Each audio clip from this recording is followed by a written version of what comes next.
شکریہ امجد پہلے تو میں آپ کو یہ بتاؤں، پتہ نہیں مجھے کیوں لوگ کہتے ہیں کہ جی آپ فکر نہ کریں. میں فکر نہیں، میں اللہ کا شکر کر رہا ہوں کہ اللہ نے میری پارٹی کا صفایا کیا ہے منافقین سے. میں آپ کو قرآن کی آیت ہے جنگ خندق کے بعد، اور پھر میں نے علی اصغر نے سب سے ڈسکس کیا. یہ ہمارے لیے بہت اچھا ہے. سوات میں صورتحال یہی ہے خان صاحب کی، سوات میں آپ بالکل فکر نہ کریں. الحمدللہ سارے حلقے ہمارے ٹھیک ٹھاک ہے.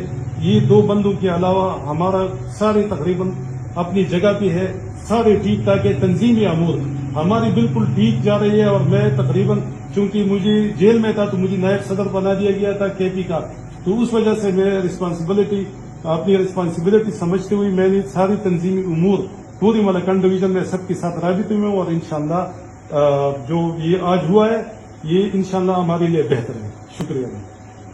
امجد پہلے تو میں آپ کو یہ بتاؤں، پتہ نہیں مجھے کیوں لوگ کہتے ہیں کہ جی آپ فکر نہ کریں. میں فکر نہیں، میں اللہ کا شکر کر رہا ہوں کہ اللہ نے میری پارٹی کا صفایا کیا ہے منافقین سے. میں آپ کو قرآن کی آیت ہے جنگ خندق کے بعد،